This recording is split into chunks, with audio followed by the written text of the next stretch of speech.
John Adams, the short, feisty redhead with a penchant for arguing and a love for his country, was an American founding father you couldn't ignore. Born in Massachusetts in 1735, he was a true Yankee Doodle. While his dad wanted him to become a minister, John had other plans. He liked arguing, debating, and fighting for what he believed in. Basically, he was destined for a career in politics, and boy, did he deliver.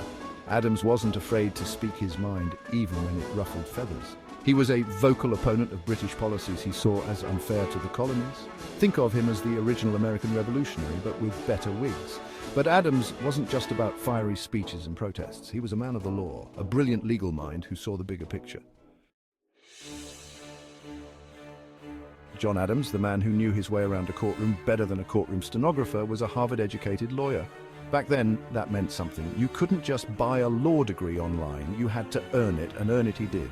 He quickly gained a reputation as a skilled advocate, defending the rights of colonists against British tyranny. Think of him as the Atticus Finch of the Revolution, but with fewer ham sandwiches and more powdered wigs. Adams wasn't just defending petty theft cases, he took on politically charged cases, defending the rights of colonists against unjust British laws. This guy was the original legal eagle, soaring high above the courtroom drama to fight for justice and liberty. Word got around about this fiery lawyer from Massachusetts. He was becoming a symbol of colonial resistance, a legal thorn in the side of the British Empire. John Adams wasn't just a lawyer, he was a revolutionary. When the time came to stand up to the British Crown, he was right there in the thick of it, powdered wig and all. He became a delegate to the Continental Congress representing Massachusetts and becoming a leading voice for independence.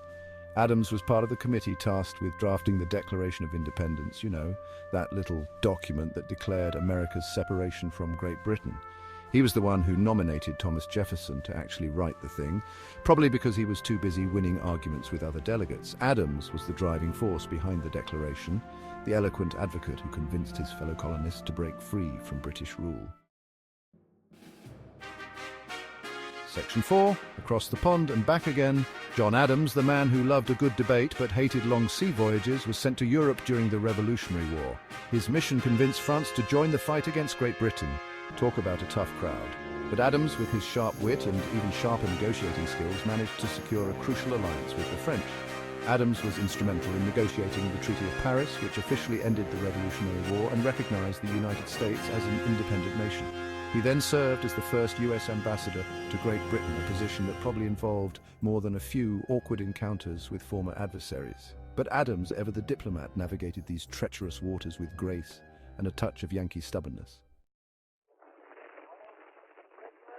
Section 5, second banana. After all that revolutionary work, you'd think John Adams would want a break. Not a chance. He was elected the first vice president of the United States under George Washington. Talk about playing second fiddle to the guy who could have been king, but chose not to be. But Adams, never one to shy away from a challenge, took on the role with his usual gusto. Being vice president back then wasn't as glamorous as it sounds. It mostly involved presiding over the Senate and looking presidential. But Adams, ever the constitutional scholar, took his duties seriously. He even broke a few tie votes in the Senate, proving that even the vice president can have his moment in the sun.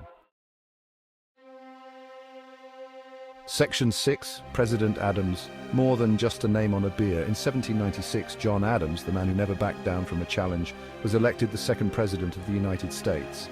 He defeated Thomas Jefferson, his friend turned rival, in a close and often bitter election. Talk about awkward Thanksgiving dinners after that.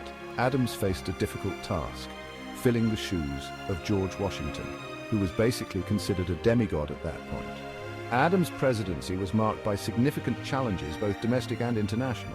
The XYZ affair, a diplomatic spat with France that nearly led to war, tested his diplomatic skills.